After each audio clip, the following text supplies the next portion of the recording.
Hello all. Very good morning. So in last class we started with classical evolutionism. Okay, today we'll continue with one or few of other scholars that are from this school of thought, and we'll try to wrap this theory by tomorrow. Okay, and by tomorrow you will get the notes also for this theory.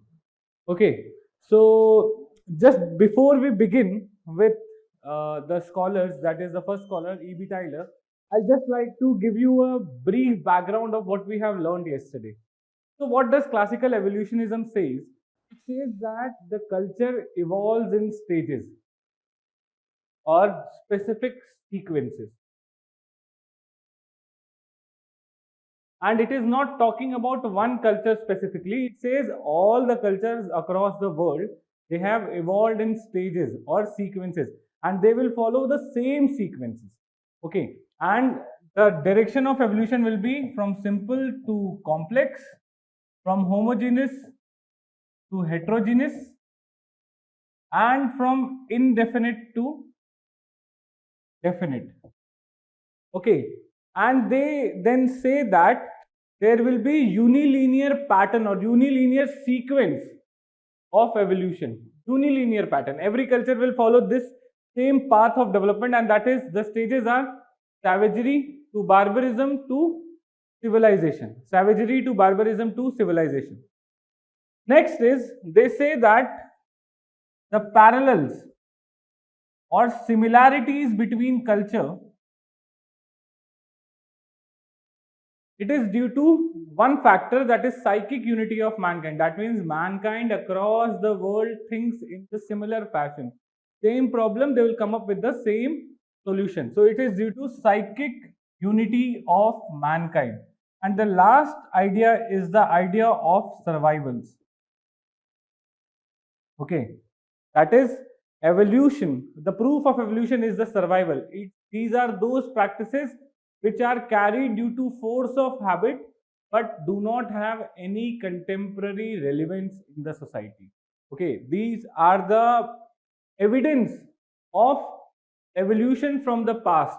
So this has now become custom. Last time in last class there were several students who were having doubts regarding survivals. So these are something that were relevant in the past. Now, because we have been doing it since generation after generation, so it has now become a custom. Okay, we do it, but we do not know for what purpose are we doing this particular job. But just doing it just for the sake of habit only. So these are the survivals which shows that yes, our culture has evolved from some earlier stages. Okay, so I hope this summary is clear to you. Any doubt, or shall we move forward? Okay, so we should move forward then. The first scholar is E.B. Tyler.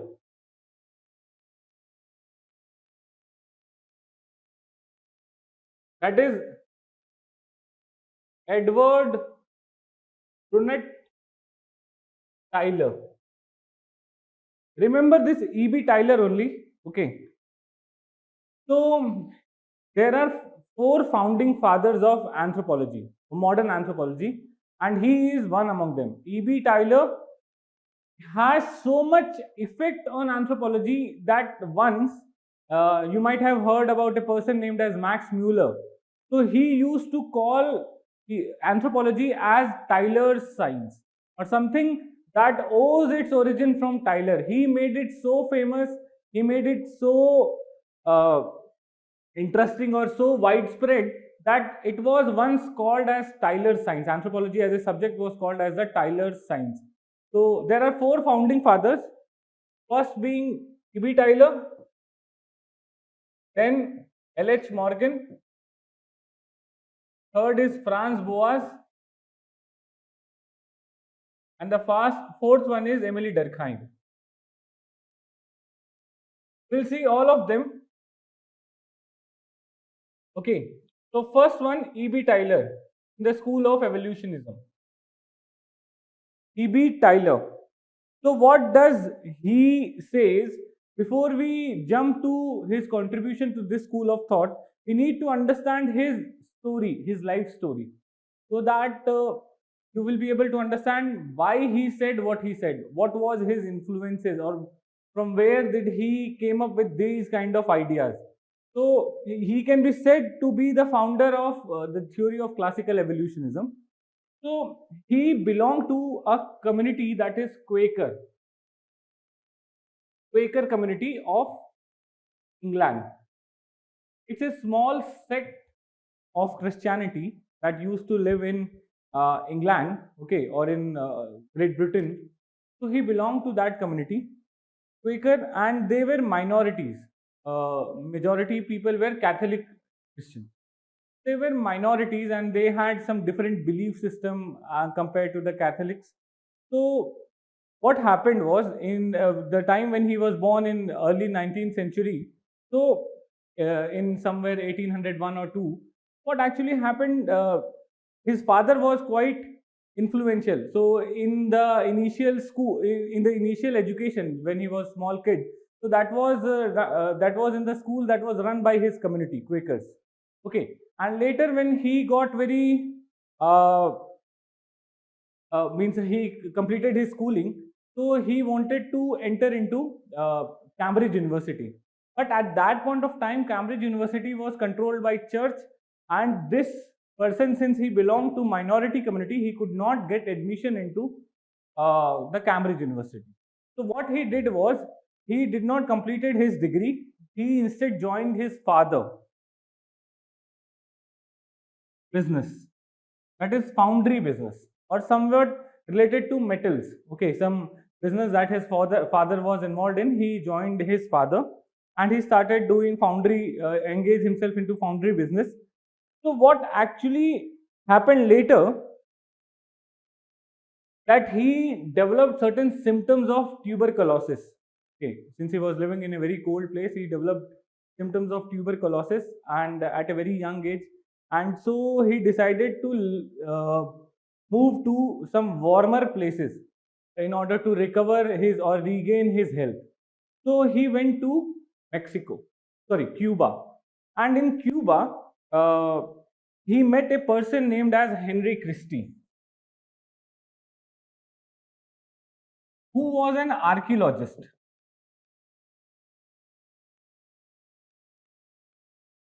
So यहाँ पे they become friends in Cuba. Okay, with Henry Christie, they befriended each other, and then with Henry Christie, he decided that he will go to Mexico for his archaeological excavation. Henry Christie, I told you, was an archaeologist.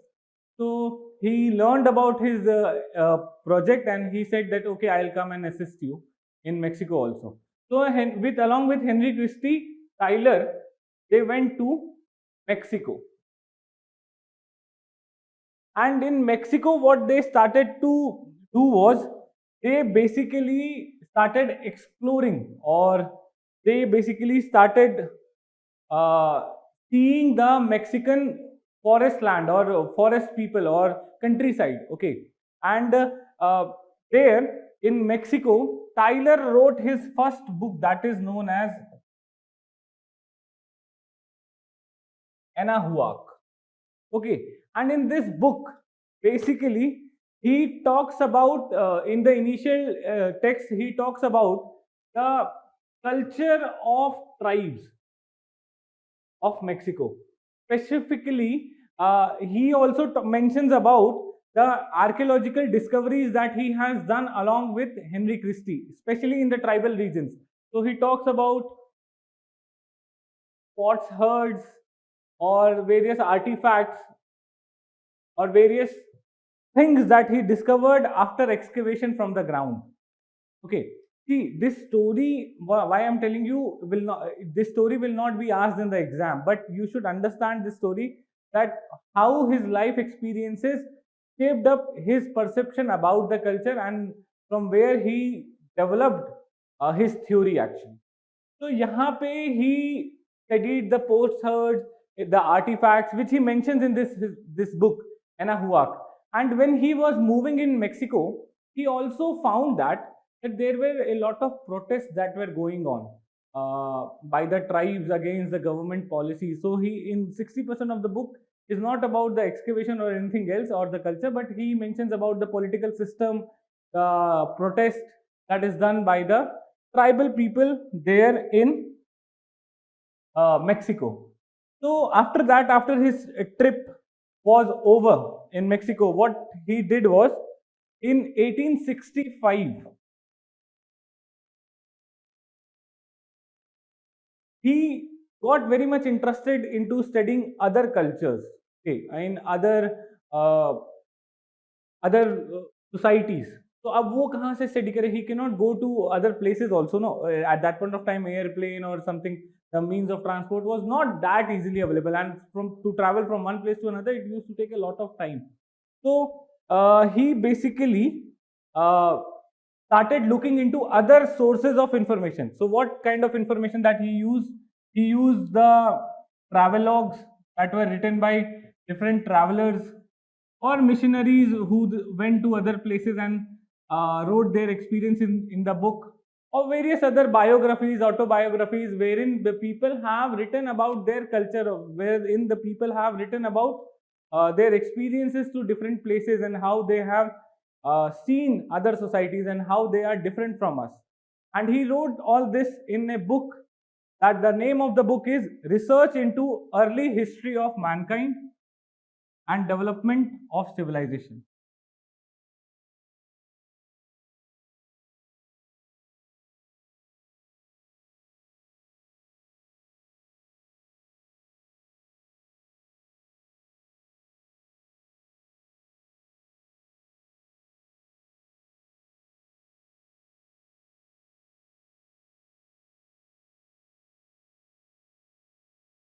Okay, so this is the book in which he compiled all the information of other societies. Okay, and after doing this, when he compiled the information, what he observed was that there was a lot of similarities between cultures across the world. There is a lot of similarities between cultures across the world. That means a culture of a person living in South America, somewhere in South America, in some country in South America, is somewhat similar to the culture of person living in, maybe in some forest of India, or maybe in some forest of China. Okay, so he got more curious ki how come this similarity is there. So he says there can be two ways, or in specific three ways, ki at that point of time in 1865, thinking about similarity, how is it possible? So he says that there can be two major ways. First one, that is independent invention.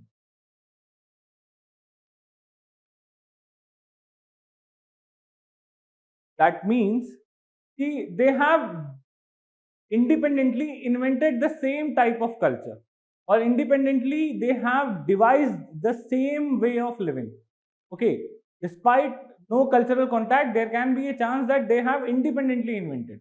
Or the second way, that they have copied from each other, or due to cultural contact.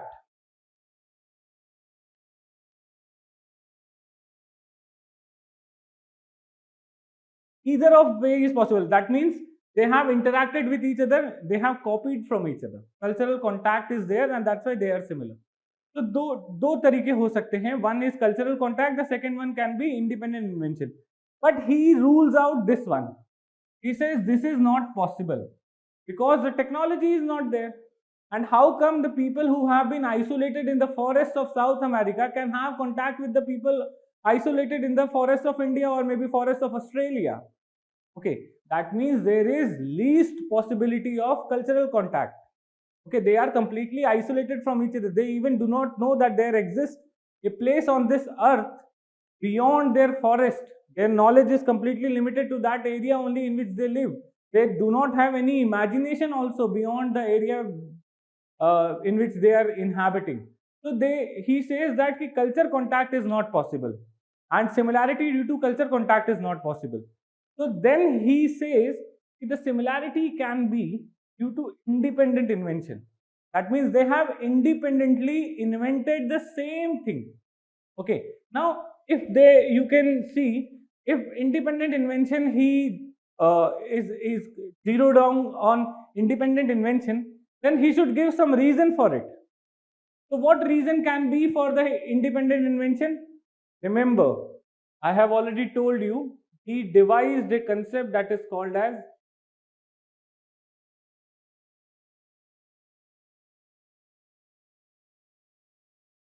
psychic unity of mankind. Independent invention was possible because they could think in a similar fashion. They could think exactly the same for the problems that they are facing. Okay, in for the same problem, they will come up with the same solution, and that is why there was independent invention, and each and every culture will follow the same stages independently. That is savagery, barbarism to civilization. Every culture will have to follow this path. Every culture will have to follow this path no matter what happens. Every culture will go through all the three stages, that is savagery, barbarism to civilization. Okay, so this is the basic idea. Now he wrote his the most what you can say magnum opus or something, the grand book or a text that becomes some kind of a bible of anthropology, that is Primitive Culture. One of the most important book or one of the most significant contribution by Tyler, that is the book Primitive Culture. Okay, in 1871, in this book, basically he sets out to reconstruct the history of human culture, how the society, how the cultures have evolved, history of human culture. Okay, that means what are the stages of evolution? Till now, he has not given the stages like that is savagery, barbarism, or civilization. He just says that the similarities between the culture is because of independent invention, which is because of psychic unity of mankind. In this book, he aims to reconstruct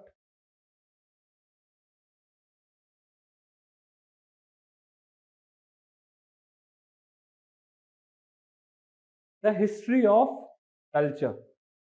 Okay, that is in Primitive Culture book. So यहाँ पे he has to justify the idea of psychic unity of mankind. So he quotes one or he borrows from one of the concept of geology, that is the concept of uniformitarianism. This concept was given by Charles Lyell, geology. Okay, you might have read it in NCERT geography as well. So what does this concept uniformitarianism says? Uniformitarianism says that the processes or the geological processes that are happening in the present have also acted in the past and are the reasons for formation of earth. Okay, sorry, formation of the physical features of earth. That means the geological processes like sedimentation, erosion, folding, faulting are exactly happening right now also, and were happening million of years back as well, and they are the reason for shaping up the earth. Because at that point of time when this Charles Lyell gave this theory of uniformitarianism, at that point of time the Christianity or the church used to control the education sector. So the church says that earth is a creation of God. Okay, and but later on several geographical scholars, they discovered that there are processes like tension, folding, faulting, erosions, which is shaping up or which is changing the shape of physical features of the earth. The mountains are getting larger due to more folding, new fold mountains are becoming increasing in height, or there is earthquake due to faulting. Okay, so in the same way, he gave this idea that this folding faulting is something not new which has happened right now. In fact, it has been happening since the day earth was born, earth was created. From that day onwards, these processes are happening: folding, faulting, erosions, and all the geological processes, and these are the reasons for formation of physical features of earth. And uh, you have to understand that he just used this idea of uniformitarianism, saying that the earth has been formed gradually by the geological forces and not created by the god. In the same way, he used this idea of uniformitarianism in culture. Okay, saying like earth processes, he says human mental processes are also identical. That and these human mental processes has been happening since the day human being was born, and these human mental processes have created the human culture. Okay, and these human culture has been created along the same trajectories across all the societies. So he says human mental processes are similar across the society. People think, and these human mental processes are reasons for the creation of culture. Till now, have you understood? Please write it in the chat box. Ask anything.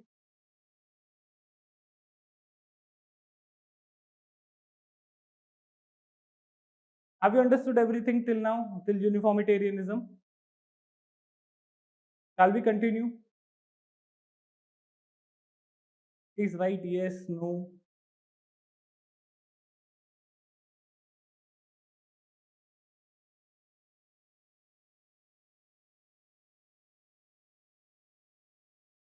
Uniformitarianism.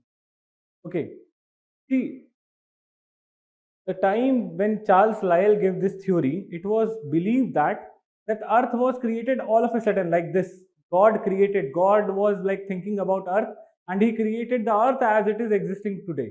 Okay, when in the Bible it was written that Earth is the God's creation, but in uniformitarianism, Lyell says that no, there are several geological processes which has acted since millions of years.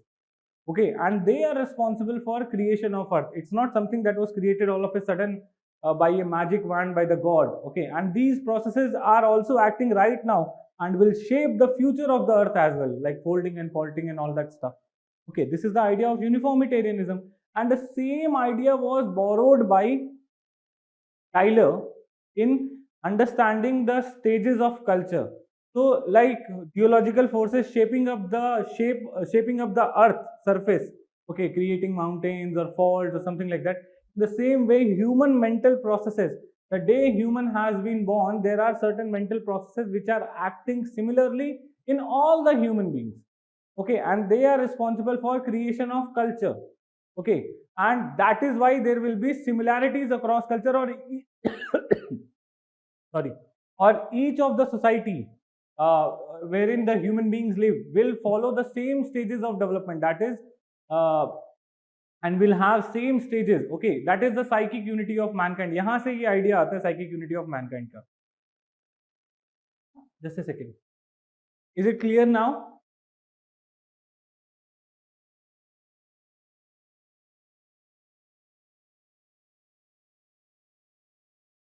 Okay.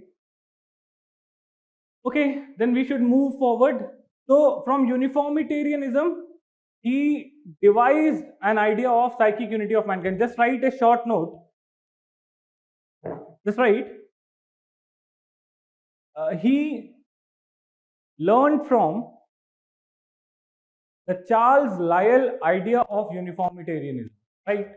He learned from Charles Lyell idea of uniformitarianism, which says that which says that geological processes it says that geological processes observable today says that geological processes observable today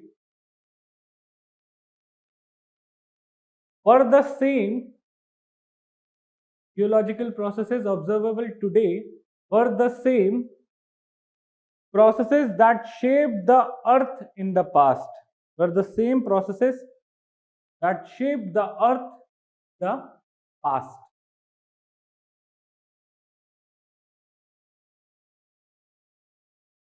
He says culture was created He says culture was created by universally culture was created by universally similar human minds similar human minds and is governed by same process governed by same basic laws of cognition or thinking and is governed by same basic laws of cognition or thinking. Human mental processes human mental processes are universal. Human mental processes are universal. Human societies human societies have developed culture along same trajectories. Human societies have developed culture along same trajectories characterized by progress. Characterized by progress. Okay. So this is the idea of uniformitarianism. So here what he is saying is, by the idea of uniformitarianism, that societies with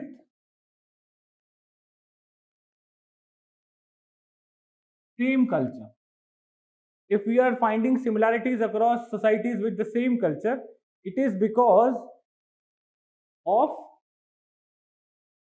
independent invention. It is not that they have copied from each other, but rather they have invented independently. They have thought similarly. And why they have thought similarly? It's because of psychic unity of mankind. Okay, because man thinks similar in the similar problems. Okay, he will come up with the same solution. Psychic unity of mankind.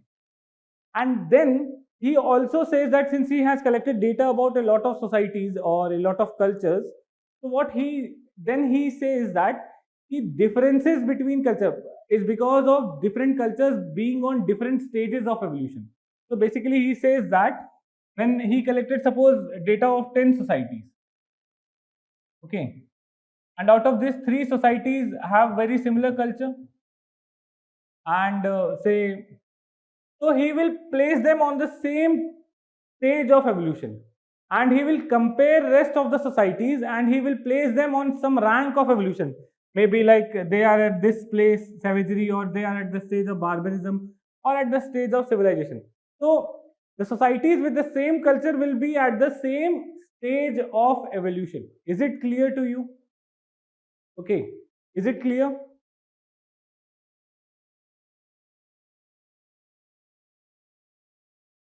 Yes, no? See, I cannot see your faces so that I can make it out whether you have understood or not. You have to reciprocate so that I can proceed. Okay. So here he says that the societies with the same culture are at the same stage of evolution. That means what he has actually done is he has collected the data of a lot of societies and culture and he has placed them on a rank, okay, or on a particular list, that this is at the stage of savagery, this is at the stage of barbarism, this is at the stage of civilization. It's the ranking has been done now. Okay, so savagery, barbarism and civilization. So he says that the similarity shows that they are at the same stage of evolution. Just right. Societies with same culture, societies with same culture are due to independent invention, are due to independent invention, which is due to psychic unity of mankind, which is due to psychic unity of mankind. Moreover, moreover, it shows that it shows that They are at the same stage in development of culture. They are at same stage in development of culture. Okay. तो यहाँ से थोड़ी problem आना शुरू हो जाएगी कि from here there will be some problem. See I will be using somewhat of Hindi. Okay. Because that makes me express more properly or more with emotions. But there are certain students who might not be comfortable with Hindi. If at any point of time you don't understand any phrase, I'll make sure whatever I say in Hindi, I'll speak in English as well. But if at any point of time you do not understand any phrase that is in Hindi, just let me know. I'll just explain it again. Okay. Okay. So now what Tyler says here is that uh, when he says that ki society with same stage, sorry, same similar culture are at the same stage of evolution.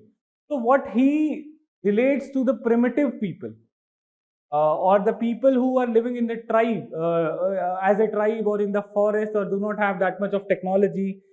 They do not have the culture very similar to the industrial people. So what he says that they are at the backward stage of evolution. They are like prehistoric people, the people of the past who used to live like thousands of years back, okay, without any technology. Their culture is very similar, or they are the living proof of the prehistoric society. So if you want to understand history, if you want to reconstruct, remember, reconstruct the history of culture. So just study the primitive culture, primitive society. Okay, why? Because they are at the stage of savagery. Okay, they are at the stage of the what our culture used to be in the past. Okay, from where we have evolved to the stage of evolution. If you want to understand what we were in the past, just study the tribal people. Okay, why? Because they are at the stage of savagery, the same stage or the same type of culture which prehistoric people used to have. Is it clear? How he is trying to reconstruct the history of culture? Just by understanding the culture of the present tribes. Since they are less developed, or since they do not have the technological innovation, if I want to understand what our culture was in the past, I should study the tribes. This is what he is saying. Okay. If the primitive culture, the people living in the forest, the people living in the tribal regions, okay, without any technological innovation, their culture is very similar to those of the prehistoric society.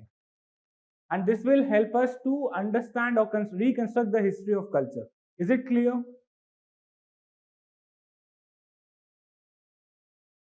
Just typing a yes would be more than enough.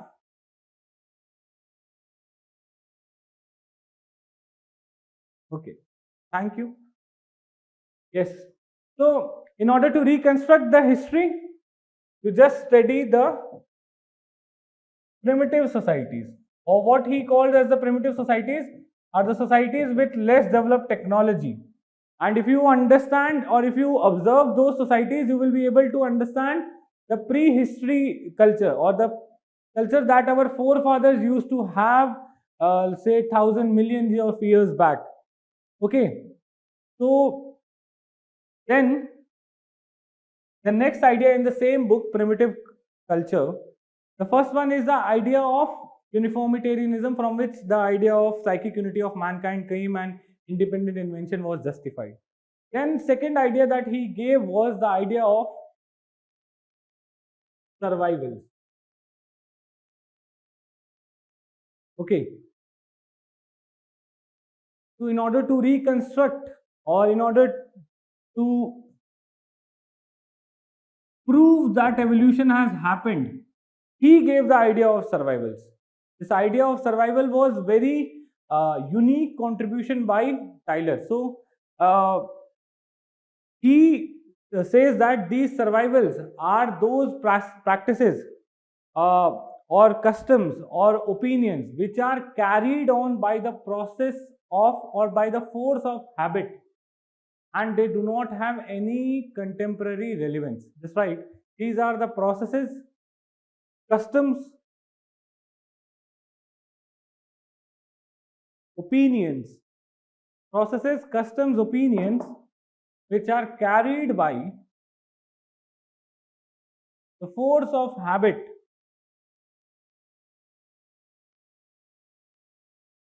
and have no have no contemporary relevance and have no contemporary relevance. These are the proof. These are the proof or remnants of older condition of culture. These are the proof or remnants of older condition of culture. So these are the remaining parts of our past culture, and that shows that we have evolved from the past. And these might be few similarities between our primitive culture and current culture also.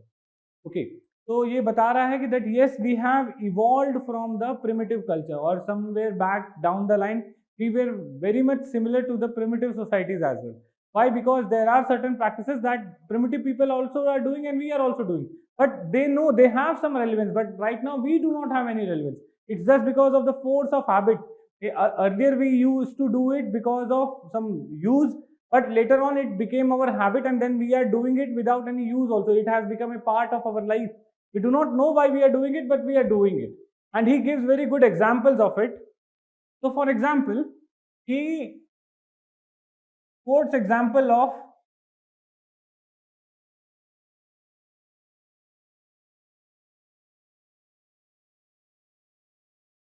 shops in America, that is ye old day coffee shop, ye old day pizza parlor. So this word ye is being pronounced by the people ye. Okay, in America. Today also the shops have the same name. Ye old day coffee shop, ye old day pizza parlor, ye old pizza parlor.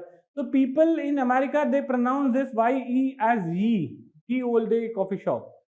But he says that this is a survival. How he says?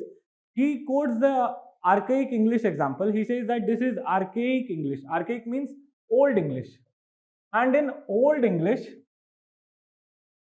the writing was, or the alphabetical connotation were different, wherein this symbol Y was pronounced as PH in the old English, archaic English. And that's why when this spelling was written, it used to pronounce that the old coffee shop, the old pizza parlor.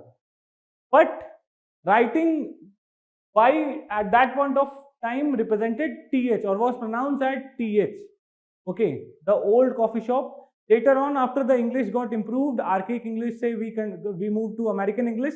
So this symbolic things have changed, but the shop names are still the same, and people means people are pronouncing it like ye old day coffee shop, ye old day pizza parlor. So this is the remnant. This is the survival. I hope you are getting my point. Okay, so this is something, the survival of archaic English. Is it clear to you? The idea of survival, that means it is a idea that yes, we used to speak some archaic English, we have moved from new archaic English to new English, but yet this is the survival. This ye is the survival, which shows that at some point of time we were speaking archaic English as well. Is it clear? Regarding the survival, Joy?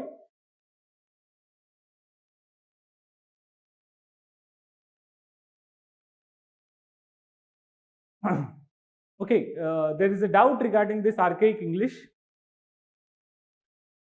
See, when he was moving in America, Tyler, so he saw various shops with this name, and Americans there, they used to pronounce it as ye old coffee shop, ye old pizza parlor.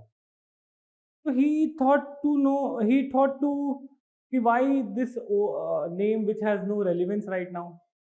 So he found the reason also. So he says that in archaic English, the English which was spoken in the past by the people, this symbol Y was pronounced as TH. And that's why this spelling, okay, that's why the old coffee shop was written like this. But now we have moved from archaic English to modern English, American English. But this symbolic representation of the soap has remained, which shows that at some point of time people were speaking archaic English as well. So this is a survival. It is a habit or custom. Sorry, it's a practice, custom, or opinion which is being carried by the force of habit, which has no contemporary relevance. As we have moved from archaic English to the modern English, this shop name should have changed and should have been written like this. But no, they have retained the same shop name, and just for the force of habit. Okay, they are not changing the shop name, and you will find several shop name in America, old America, with the same name. Okay, the old coffee shop. So this shows that this is the remnant of archaic English in the present society as well. Okay, this is the survival, a practice due to force of habit having no contemporary relevance. We are just doing it for the force of habit. Is it clear now, Joy?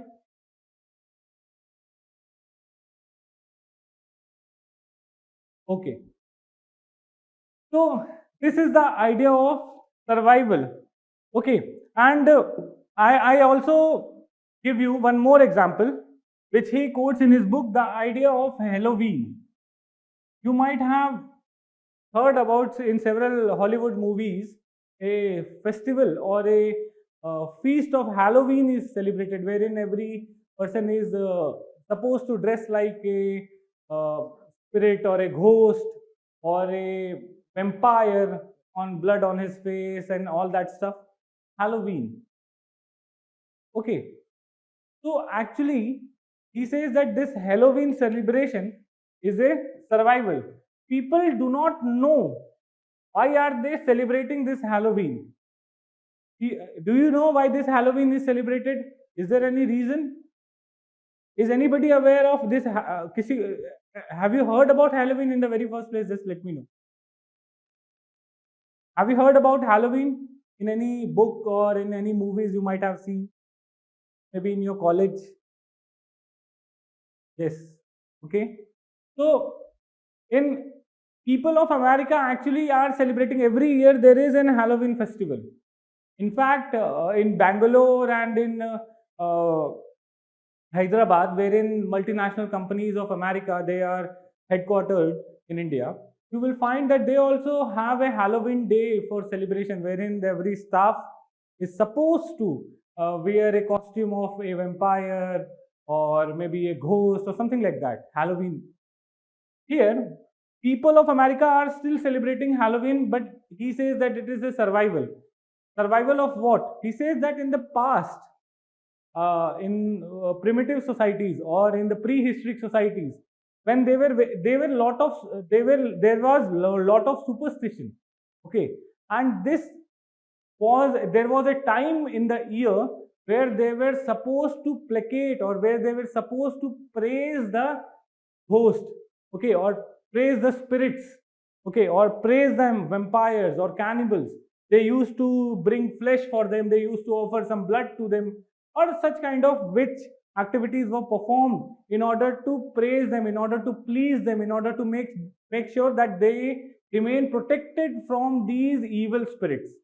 Okay, and this was done at particular time of the year. Okay, now this thought process has gone. People do no more believe in spirits or maybe cannibals or maybe vampires or something like this. It's just a thought of fiction. Okay, we have moved away from it. We have uh, progressed from it. But this process or this festival has remained as a force of habit, and we are doing it just for the sake of habit sake, without understanding its contemporary relevance at that and in past for what it was being done. Right now we are doing it just for the sake of habit.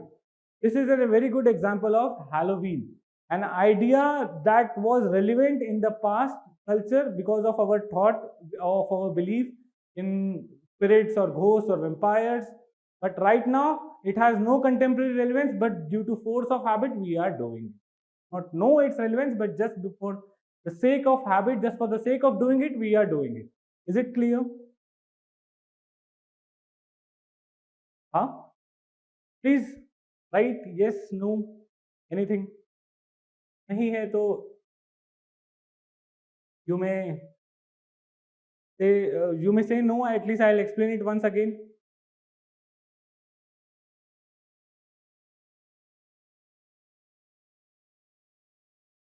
Is it clear? Please, shall I move ahead?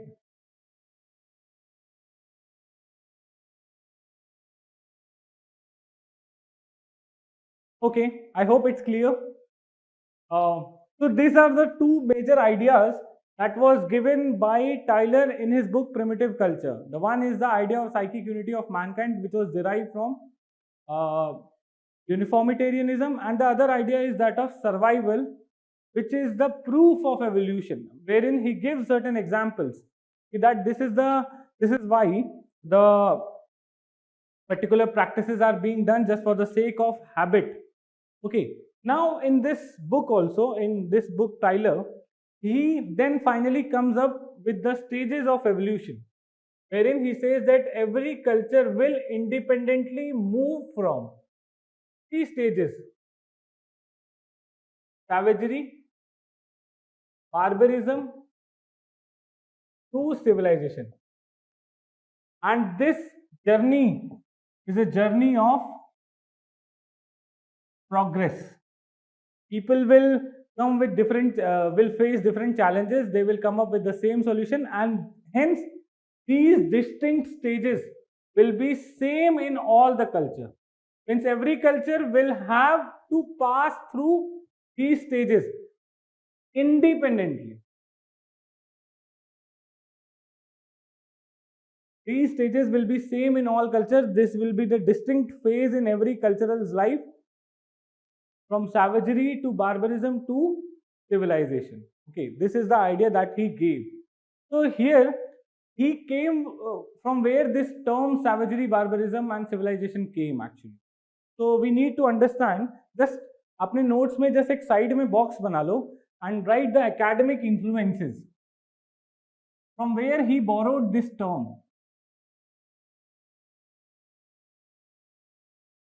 Academic influences on Tyler. So, as I have told you that before the anthropological theory was given, there was the era of enlightenment. That is the era of reason, which believes that with reasons come progress in the society. And there were three, four scholars who have already talked about the progress. The first one scholar is Jean-Baptiste Pico. See, this is not relevant for exam actually, relevant for exam per se, but it will help you understand better. Okay, because in exam you are supposed to write merely 300 words of answer. So these kind of stories and these things will not be, you will not be able to write in the exam. But if I tell you only the concept that was given by Tyler without mentioning the stories, without giving you the examples, you will never be able to understand it. You will always be in a condition to remember it or mug up without understanding the concepts. And suppose if the question comes somewhat out of the box, you will not be able to use this idea out of this theory only. Okay, you will not be able to apply this idea. So you have to understand it, remember the stories, so that it's easy for you to connect the dots. Okay, so first scholar was Giambattista Vico. He was a rationalist, or what we can say that he says that uh, the man's history has been divided into three eras. Okay, the era of man's history. First era is age of God, and every society will have this three eras: age of God. Second is the age of heroes, and the third is the age of man. Age of God, age of heroes, and age of man. Age of God means wherein we believe in spirit, ghost, supernatural powers, and we believe that everything is being controlled by them only. Age of God. And second is the age of heroes, wherein we believe that there are certain specific leaders who are extraordinary, who can save us, who are the saviors, Masiha. Okay, that is the age of heroes. And the last, as we develop reason, okay, the last will be the age of man. So this was the first thing that influenced Tyler. Okay, first writing. That is the writing of Vico. And then you might have heard a scholar name in polity, that is Montesquieu, a French scholar who has given a unmatchable contribution to political system. Okay, Montesquieu. So Montesquieu, he says that the human societies have evolved from three stages, and he is the one who coined, who first gave the name to these stages. That is savagery, which he relates to the people who are engaged in hunting. Then to barbarism, which he relates to the people who are herders, engaged in herding. And the last is civilization, the people who are engaged in agriculture. Okay, savagery, barbarism, civilization. He is the one who coined this term, savagery to barbarism to civilization, or who used this term actually for relating to various stages of human evolution or human cultural evolution or society's evolution. And the third major scholar who basically influenced Tyler was Auguste Comte. Auguste Comte is called to be the father of sociology. So Auguste Comte, he says that human thought process has evolved in three stages.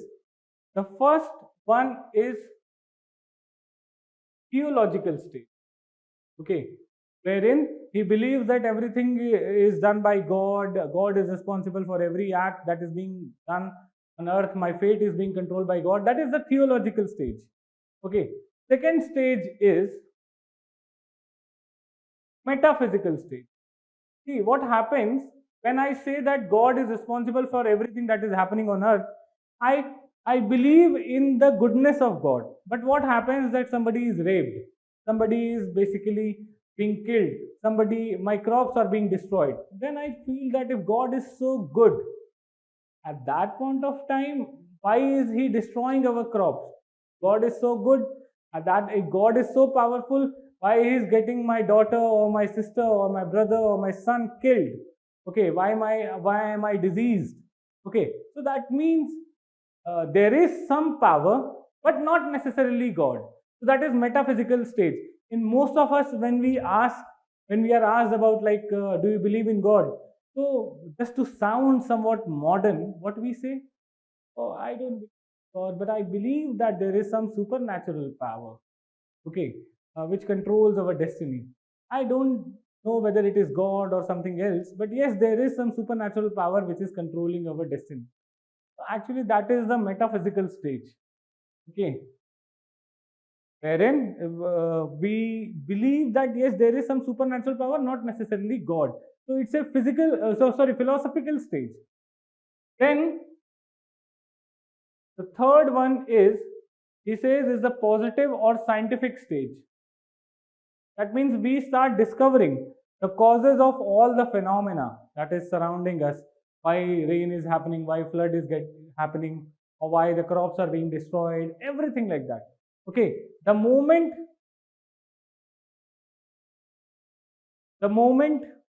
ये disconnect, पता नहीं अभी just एकदम आपने दरवाजा खोला.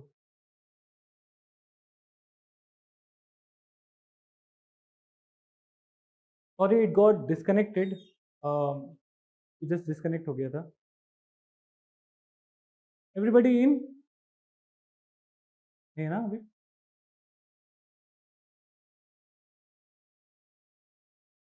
Yes.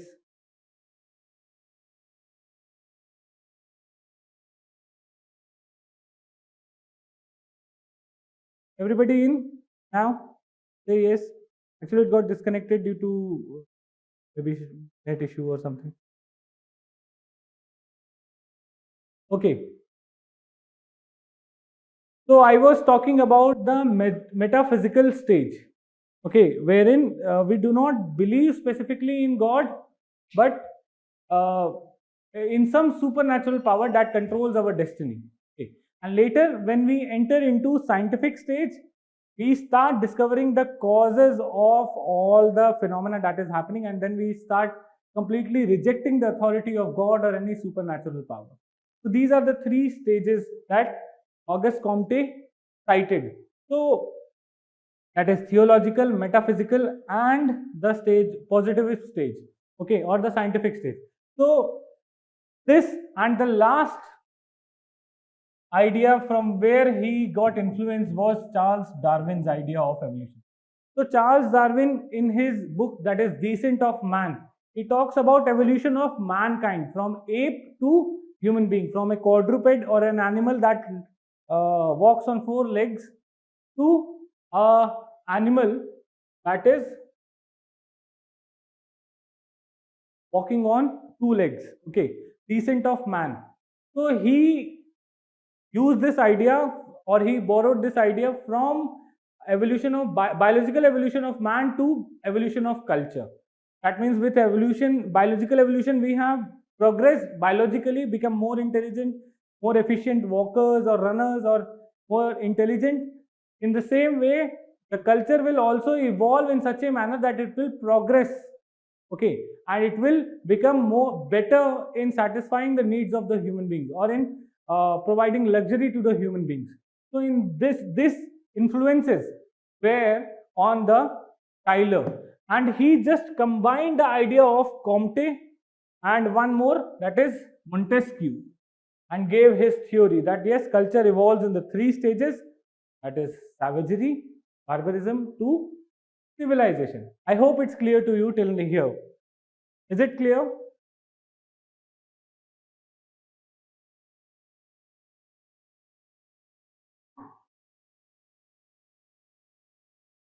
Let me see. Is it clear?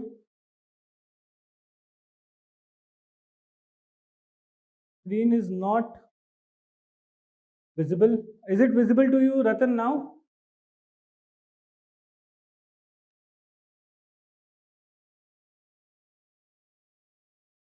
Ratan screen visible है? No, I think बाकी लोगों को विजिबल है,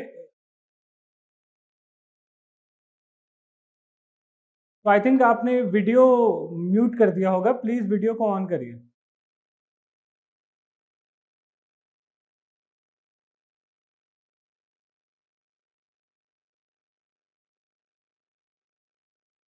रेस्ट ऑल आर हैविंग. आप दोबारा कनेक्ट करो रतन.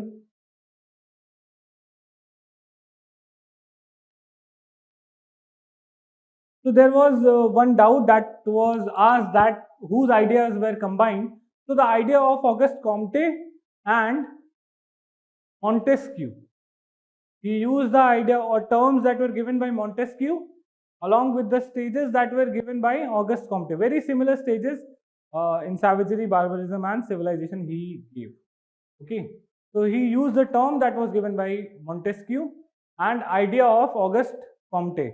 So basically, you can say that something what he told was not uniquely his idea. In fact, he borrowed a lot of ideas and combined karke, by combination permutation, he just said that, okay, this is my idea, my new thought of evolution, wherein the society or the culture has evolved from savagery to barbarism to civilization. So basically, he just combined the two ideas. Okay, like what we have done throughout our graduation or throughout our education.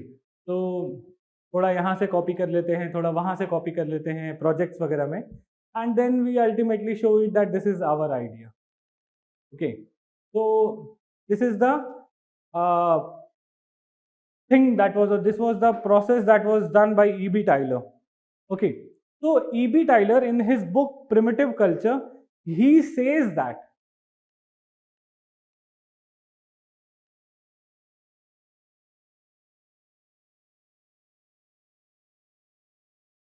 anthropology is a science actually. So in anthropology, there are three major debates, and this is one of the biggest debate in anthropology, that is whether anthropology is a science or not. There are scholars, and two other debates are, that is of nature and nurture, and the third is culture being a super organic phenomena. So what I'll tell you just three debates in short. Anthropology is a science, that means whether anthropology is like a science like physics, chemistry, or something, these laws are universally applicable or true all the times, or whether it is just humanities. There will people have come up and said man ki baat, which are not valid, which is something these people have felt, and this is something which is not valid across uh, the globe or across the societies.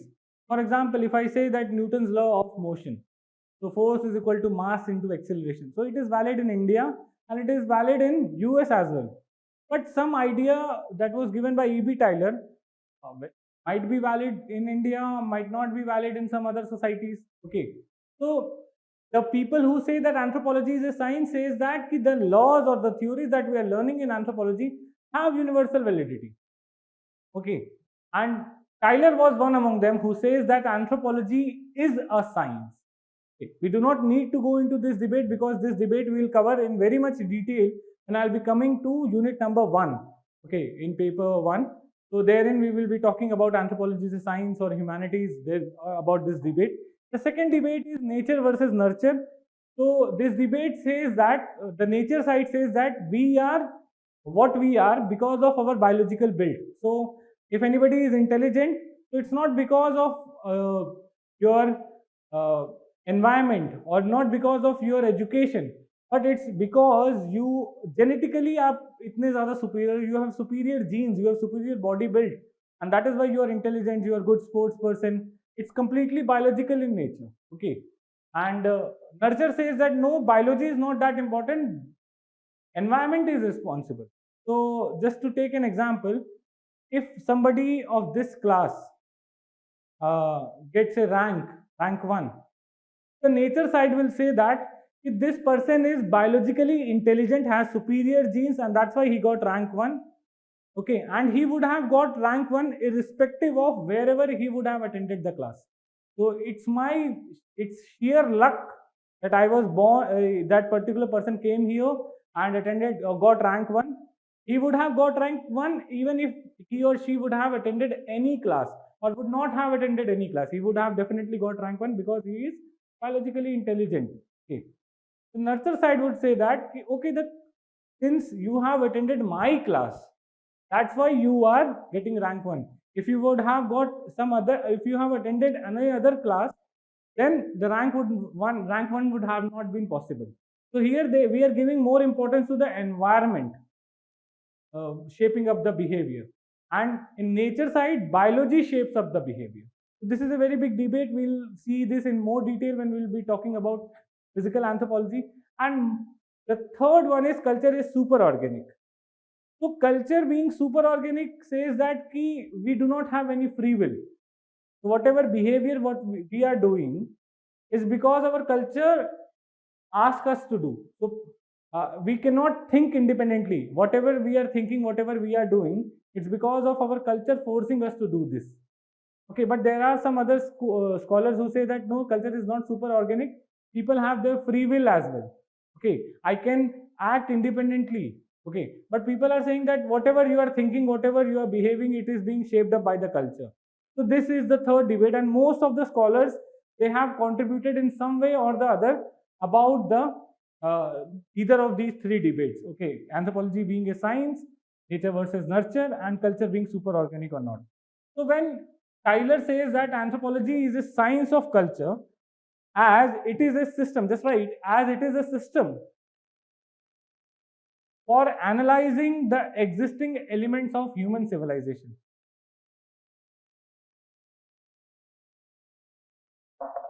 As it is a system for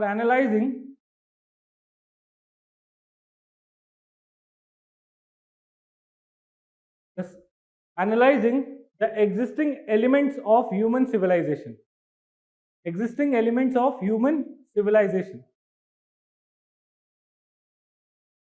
Right, another line. His science of culture had three premises. His science of culture had three premises. Premises like this. So, what are the three premises he mentioned? And this is the summary of what Tyler said. Agar 10 marker question comes, you have to just write that anthropology. Tyler says that anthropology is the science of culture, and his science of culture has three premises. I'll explain one by one. Just write the first one. The existence of one culture. The existence of one culture. So second, its development through one progression. Its development through one progression. And the third, humanity as united by one mind. Humanity as united by one mind. Existence of one culture, okay, and development through one progression, and third, humanity as united by one mind. So what he is saying that all across the globe, no matter whatever you see, whatever type of culture you see, it is a part of this unilinear pattern only. So it will be either in this line at savage stage, whether it will be at the barbaric stage or at the age of civilization only. The existence of one culture, okay. The stages might be different, okay, but it is a part of this unilinear stage, unilinear cycle only, not cycle, unilinear progression only. So it might be at this stage or this stage, but there is one culture, and every culture has to pass through these stages of evolution. So the culture is similar across the world, and its progression through one line, okay, or one progression is there. Development through one progression, that the culture will have to move from savage to barbaric to civilization stage. No matter whatever culture you will see that the line of progression has been like this only, savage to barbaric to civilization, okay. And the differences is because they are at different stages of development. So my culture is different from some other people living in some forest of say Karnataka or Andhra Pradesh. It's because they are at different stage of development, different stage of cultural development, and due to which they might be at the stage of savage and we are at the stage of civilization. Right, the case. This is how Tyler explains. So ultimately, every culture will reach the civilizational stage, which he says is the culture that is being followed by the European powers. Okay, that means he has put his own culture, the culture of his own society, at the top. So this is the idea: savagery, barbarism to civilization, existence of one culture and development through one progression. And why is these two are happening? That is one culture and one progression. That is due to one human mind, or humanity is united by one mind, or psychic unity of mankind. You can write there in bracket, humanity is united by one mind, which is referring to psychic unity of mankind. That is, man thinks similarly in the same conditions. So same problem, they will come up with the same solution, and that's why similar stages of cultural development will be seen across the globe. So the culture evolves from savage to barbaric to civilization. So this is what he says. And just write one more line. All society, he says, all societies were essentially alike. All societies were essentially alike and capable of being ranked by different level of cultural advancement, by different levels of cultural advancement. Okay, so every society is more or less similar.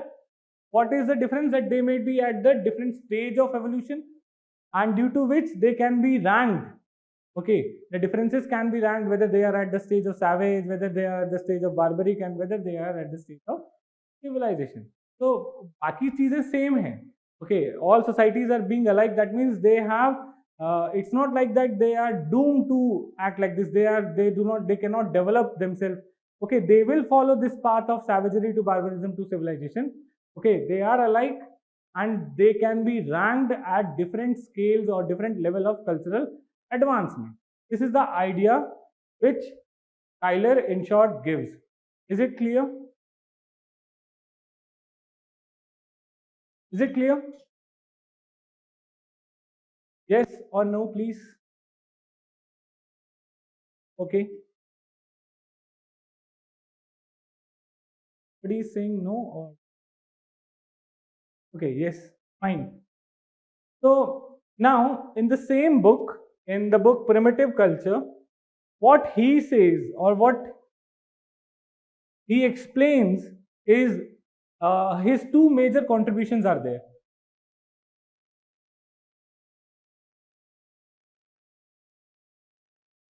First major contribution is the definition of culture. In his book Primitive Culture, the first major contribution is the definition of culture, which is a very exhaustive. In fact, one of the definition which is very easy to remember, and one definition which actually is being quoted by one and all because it's very easy to remember, very exhaustive in nature, and very complete in nature. So, what he explains as culture, just listen. Culture is a complex whole. Culture is a complex whole which include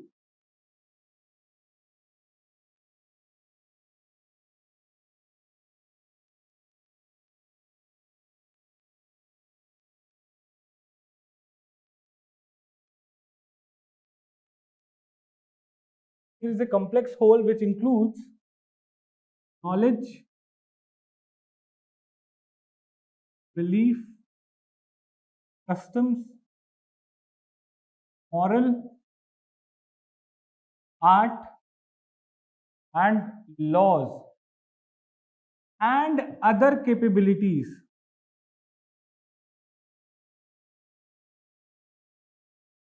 which man acquires being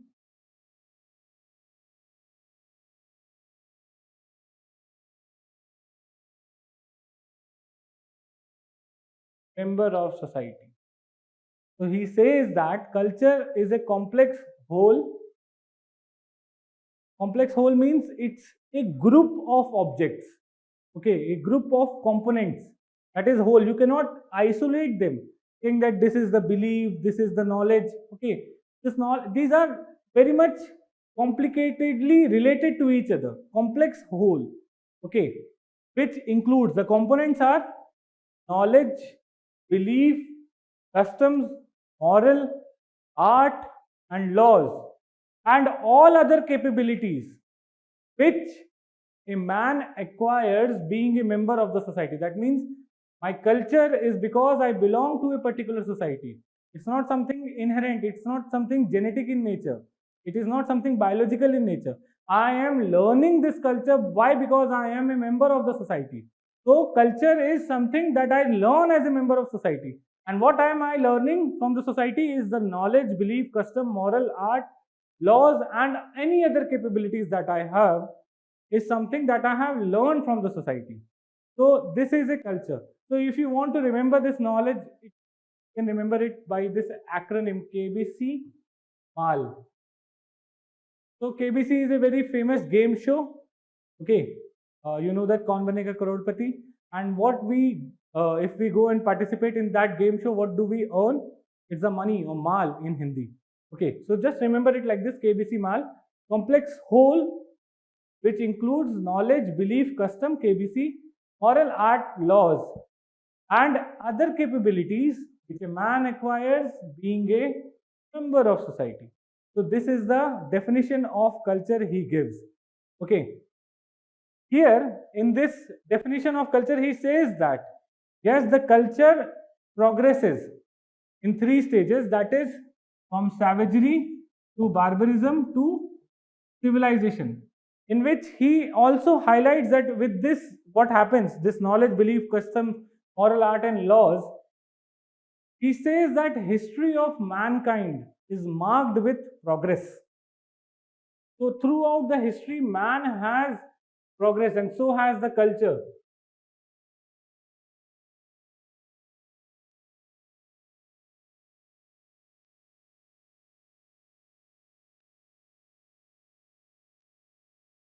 History of mankind has is marked with progress. ठीक है.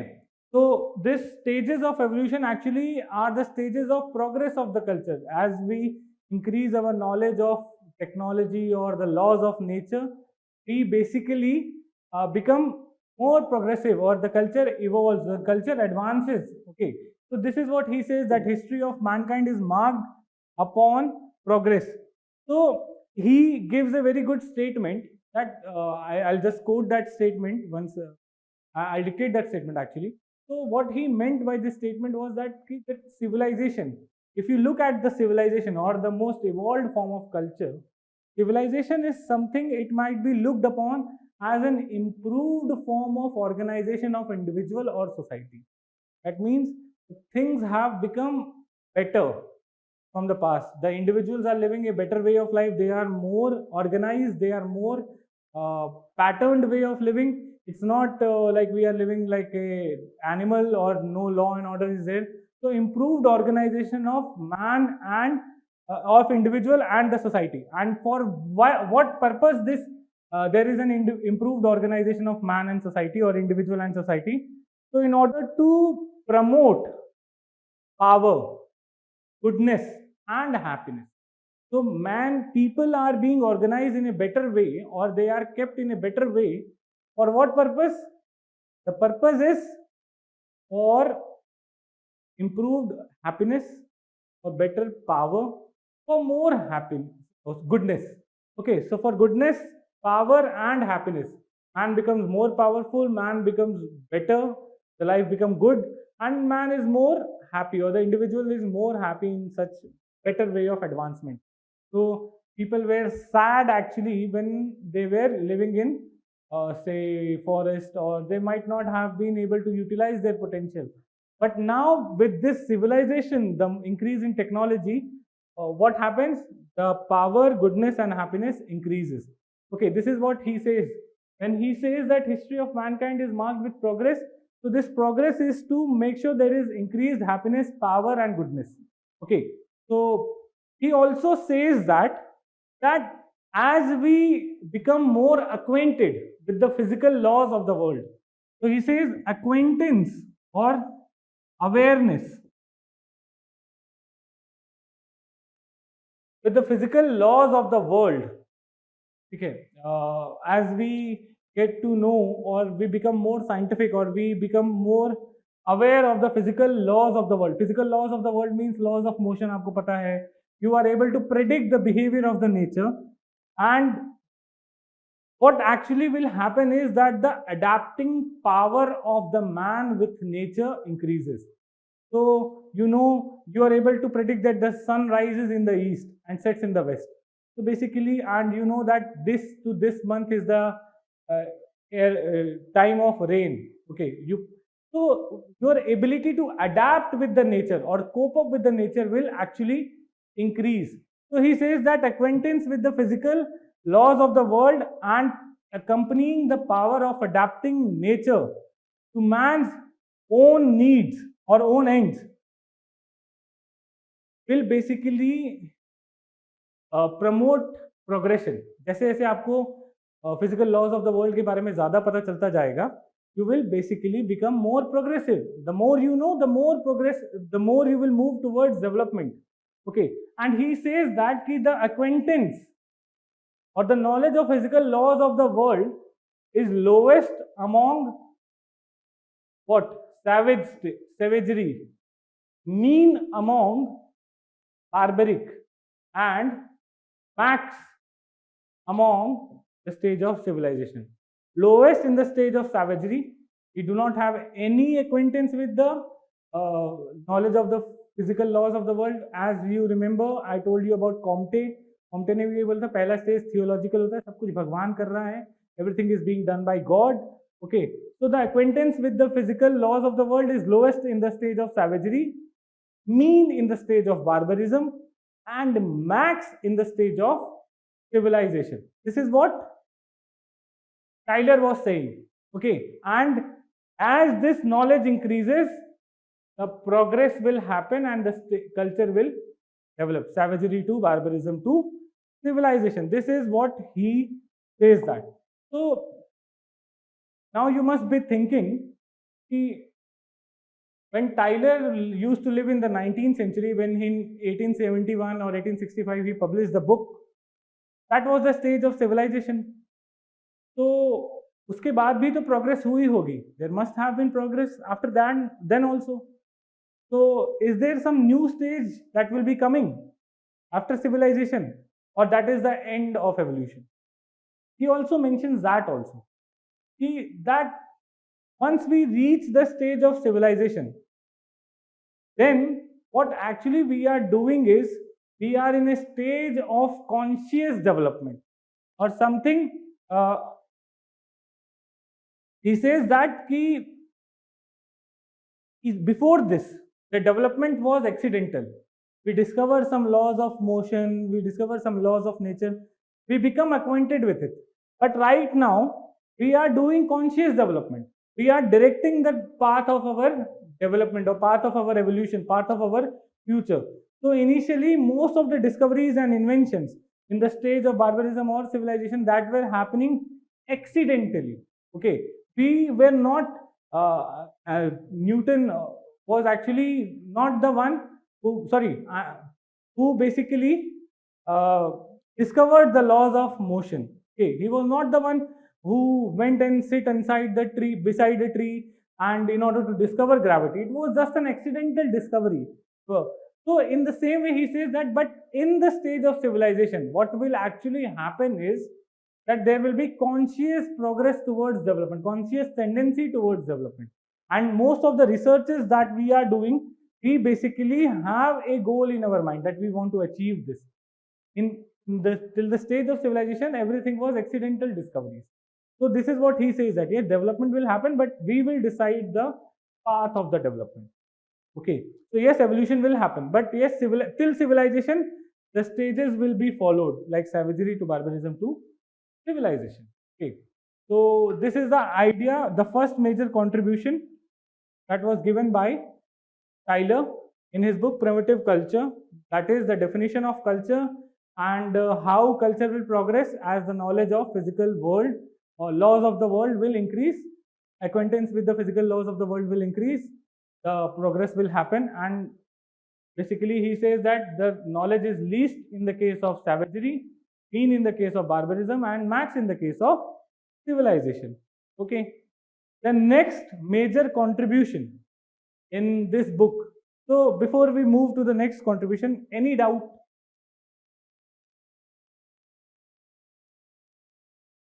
Or is it clear?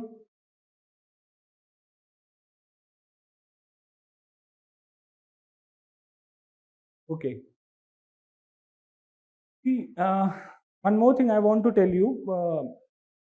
If you have any kind of doubt, don't ever think twice before asking it. Why? Because in the initial phase, if you become hesitant thinking that what others are going to think and all that stuff, this will always remain as a pain in your heart, or it will always remain a very much phobia topic for all of you throughout your anthropology preparation. Till the time you will have to read anthropology, you will always have to get fearful of these theories. Okay. Whatever small, trivial, or silly doubts you have, feel free to ask. We have enough amount of time in the beginning, but later on, as the speed of the course increases, it will be very difficult for you to cope up. And because I will always be recalling these theories, and I'll be taking some other chapters. I'll be just mentioning the name of E.B. Tyler. Okay, remember when I told you about E.B. Tyler, what he said. So you should be able to understand. Don't think that you will remember everything. If you don't understand, it will become literally difficult for you to remember. So please feel free to ask any kind of doubt. Okay, shall I move ahead then? Okay, you people have my number. Even if you feel somewhat hesitant or somewhat shy of asking doubt in front of everyone, which you should not actually, you can please give me a call. I'll be more than happy to help you. Okay, so the next contribution is the evolution of religion. Evolution of religion by Tyler. Okay, so here before we start this evolution of religion, I'll just like to give you a glimpse how, when he talked about evolution of culture, he says that the people, he compared the people who are living in the state of savagery, or the societies whose culture is in the stage of savagery, very similar, the mind of the people of those society are very similar to that of the infants of Europe or America. Infant means children. Okay. So he compared the mind of the people living in the stage of savagery to that of the infant. Like chota bachcha hai, he cannot think a lot, he is not aware of the laws of the nature. He is basically, whatever you say will, he will believe you. If you say that there is a ghost, yes, he says okay, the ghost, okay, all that stuff. So he compared the mind of the people who are living in the stage of savagery as the infant, okay, as a small boy or small child that is living in the uh, childhood stage.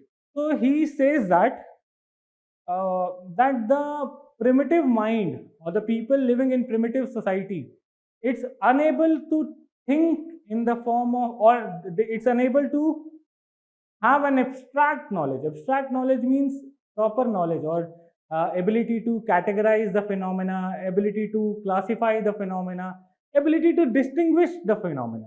Okay. So for example, if I just have 3 4 chairs, so you can easily say that these are chairs. Okay, these are the objects that are used for the same purpose. These are the chairs.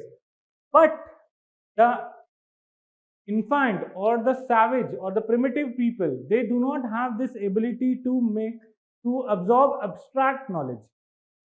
Okay, they do not have the ability to make this abstract knowledge that 2 plus 2 is equal to 4. And if I am told to if I am basically taught the concept of multiplication, I can use this concept of multiplication to multiply any two numbers. For them, every problem is unique. Okay, every number is unique, everything is unique. Okay, the ability to have uh, abstract knowledge is least. Just right, just right.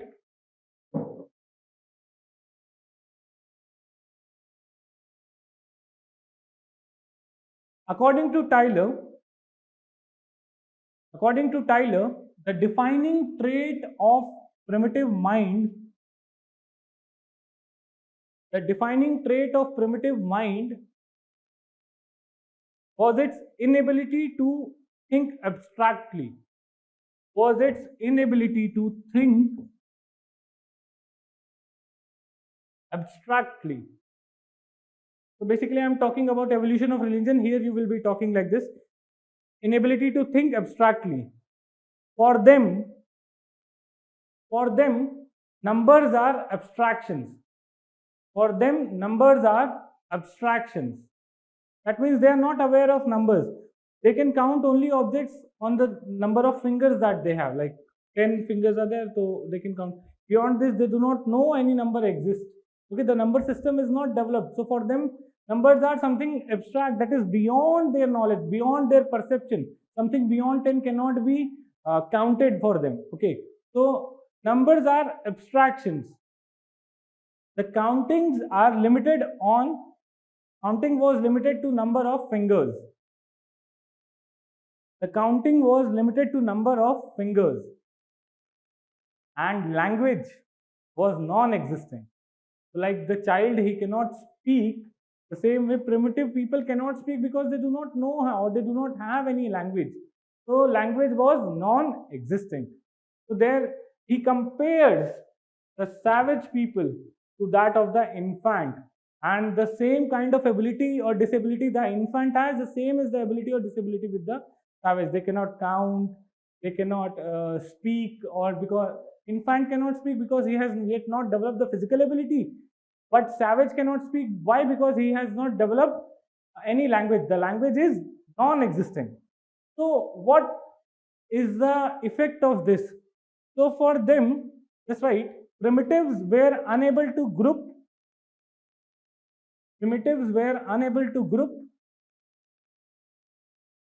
abstract categories, sorry, similar objects into abstract categories. Primitives were unable to group similar objects into abstract categories. So they cannot say that these are trees. Every tree is unique for them. Every tree is different for them. So they cannot group similar objects into abstract categories. All trees,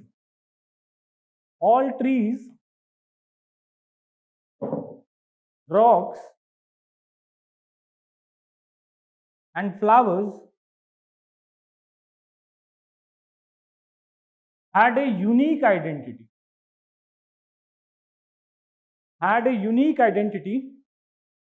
Or personality, had a unique identity or personality that cannot be replaced by other.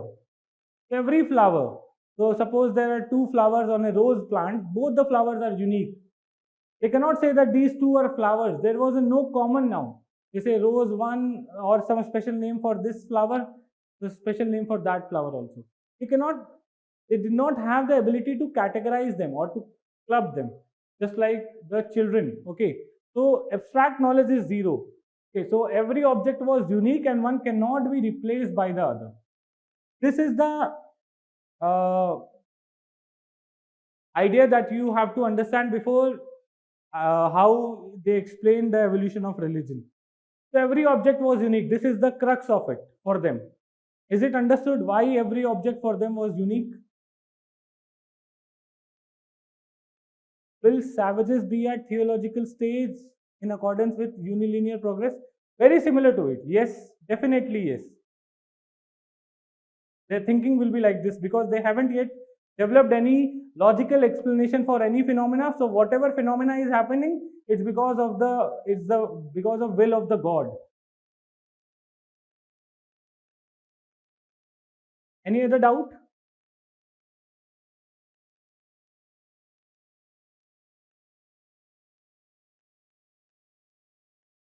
Shall I move ahead? Okay. So this idea that he says that they were living in a world of singular objects. There is no two similar objects or something like that. They did not have the capability to categorize the object. They were living in the world of singular object. Okay. So then what he says that in primitive religion, if you see how religion actually evolved, so he says that the stages of evolution of religion is animism to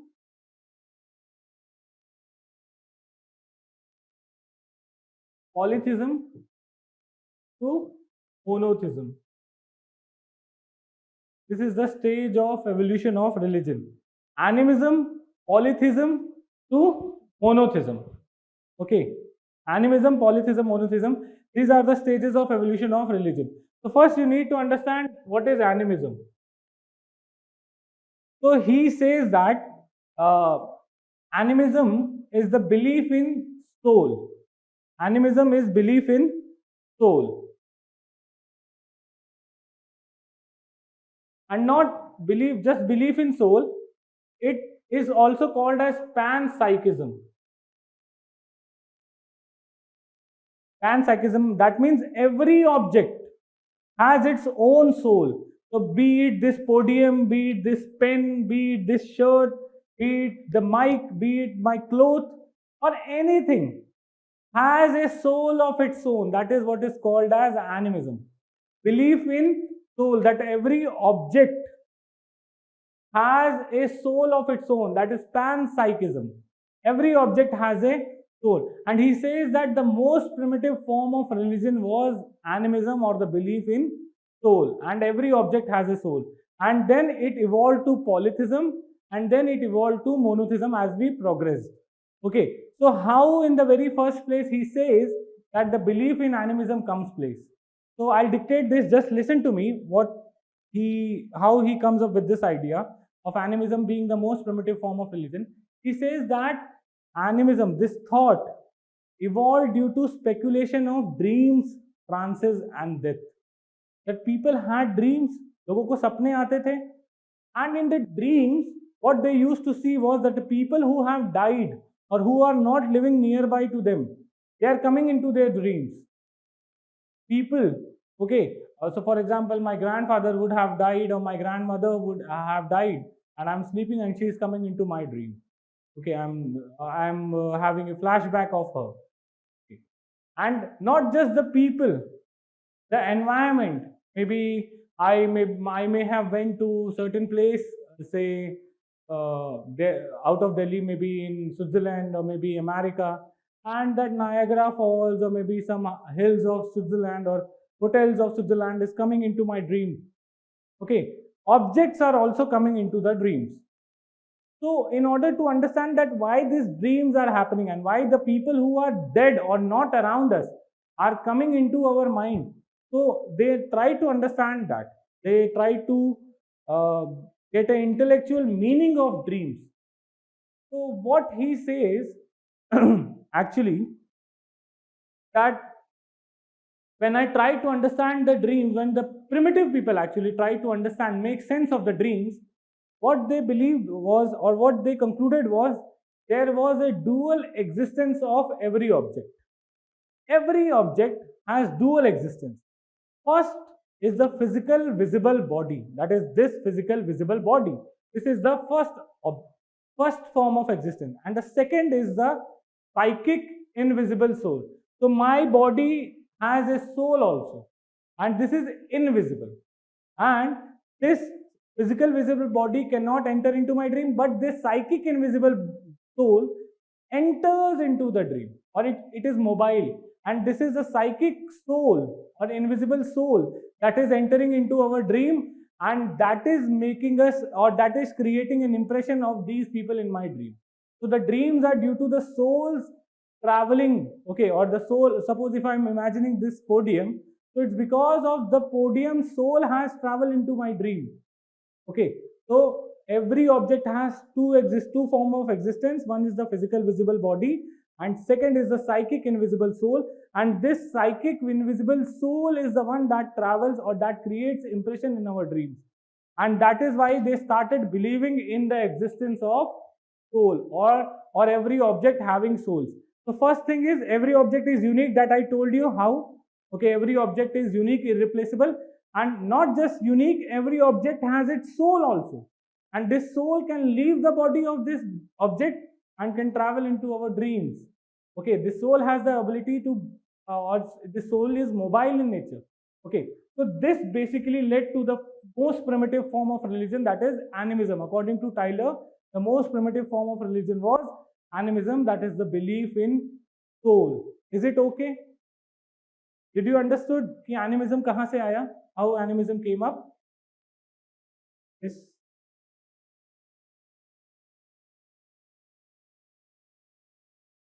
Rest are not replying. Is there any doubt? I have no problem in explaining it again.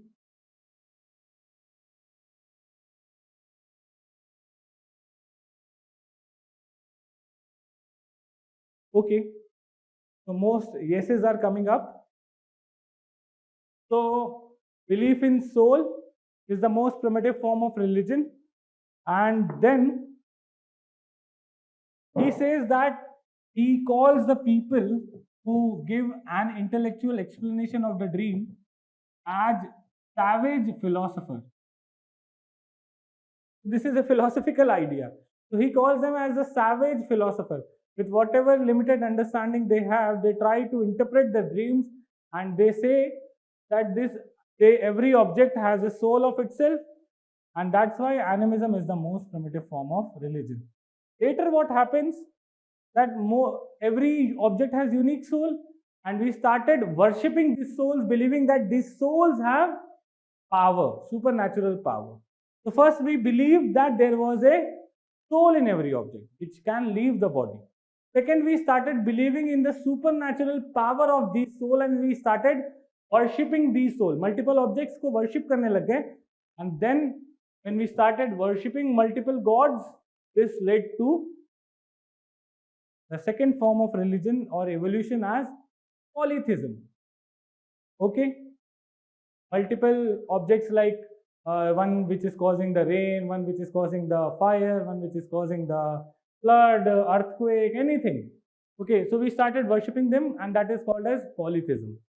Second form of religion. Is it okay?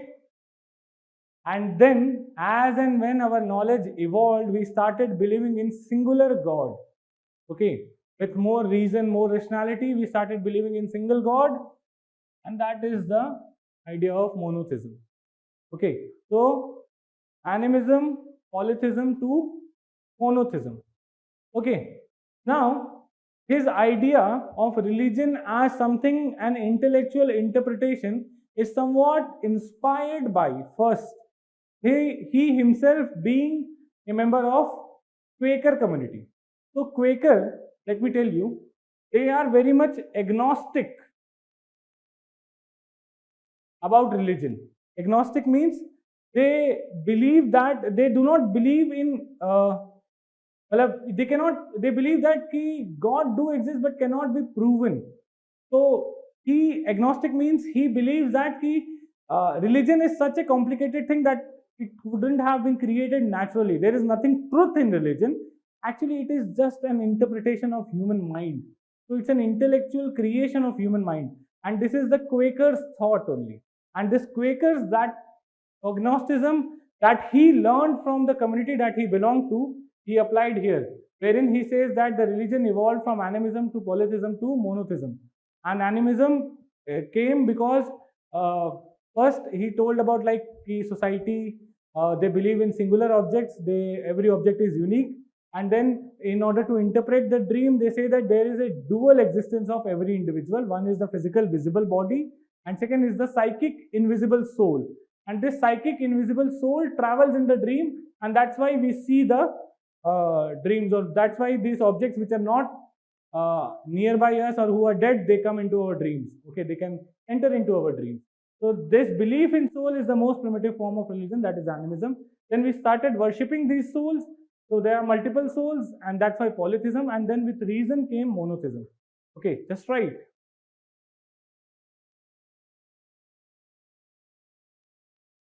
To trace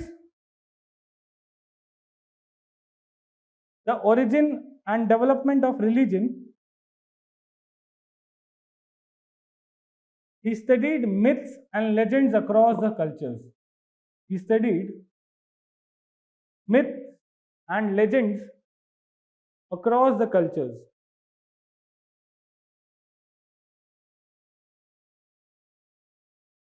He proposed that culture originated due to belief in soul. Culture originated due to belief in soul. And hence animism, religion originated due to belief in soul, not culture. I'm really sorry. Religion originated due to belief in soul, and animism is the most primitive form of religion. Animism being the most primitive form of religion, which evolved to polytheism, which in turn evolved to monotheism.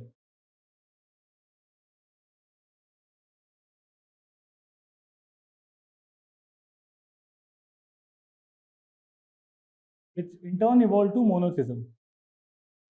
Animism originated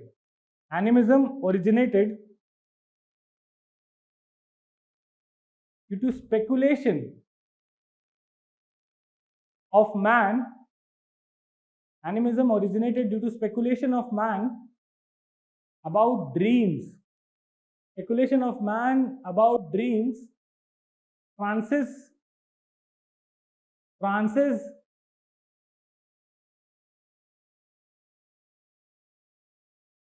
and death. Speculation about dreams, trances, and death. Lifelike appearances. Lifelike appearances of imagined persons. Lifelike appearances of imagined persons, animals, plants, and other objects, lifelike appearances of imagined persons, animals, plants, and other objects suggested dual existence dual existence of these objects. Suggested dual existence of these objects. The first, physical visible body,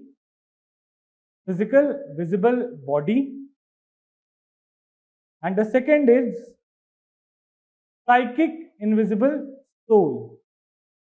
Psychic invisible soul.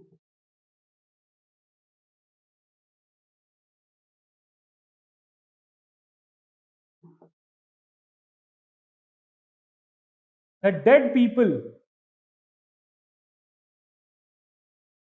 appear in the dream. The dead people appear in the dream in the form of soul. In the form of soul.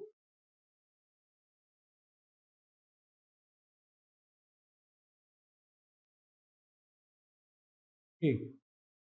Write the next line. The belief extended to include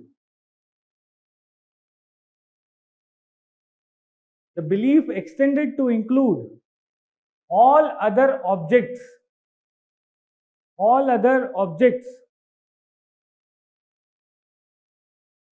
as they also used to appear in the dreams.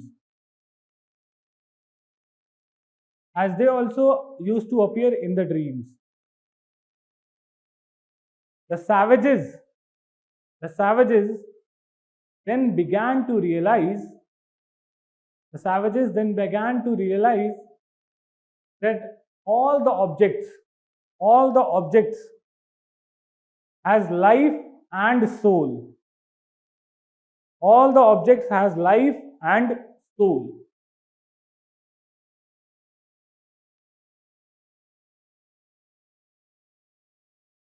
Which basically led to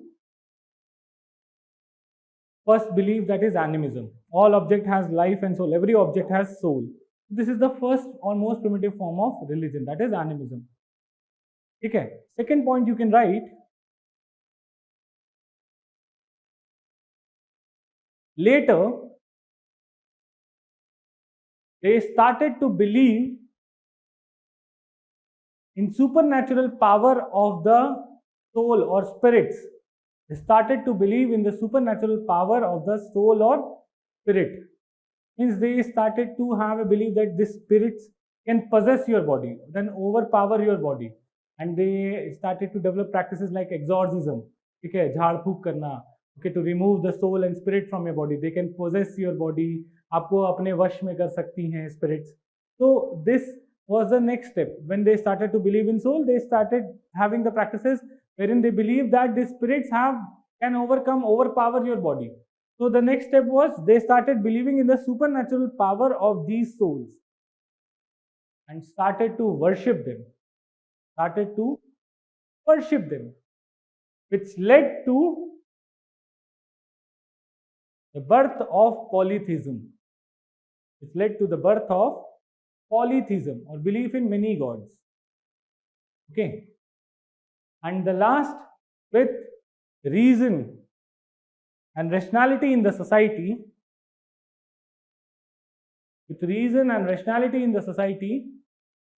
monotheism became the evolved form of religion, a belief in one God.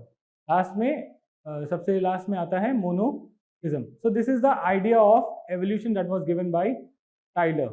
So one is the definition of culture, the second is the evolution of religion. So this is in short what Tyler has said. I think I have explained it as much as detail is possible for UPSC. Although you might not be required to write this much also, you just have to mention about what contributions the Tyler has given, okay, and how Tyler defines the evolution of religion. Beyond this will never be asked because it's not at all possible to write beyond 300 words, and I have given you more than enough content that is required. You don't have to read anything else. Okay, I hope you have written the notes. Now the another scholar is L.H. Morgan, which we will cover in the next class. That's it for today. And before I end the class, I need to ask you, is there any doubt you want to ask? Okay, and that's it for today. I hope you understood everything. You have my number. Please feel free to give me a call regarding any kind of doubt you have. Okay, that's it for today. Thank you so much.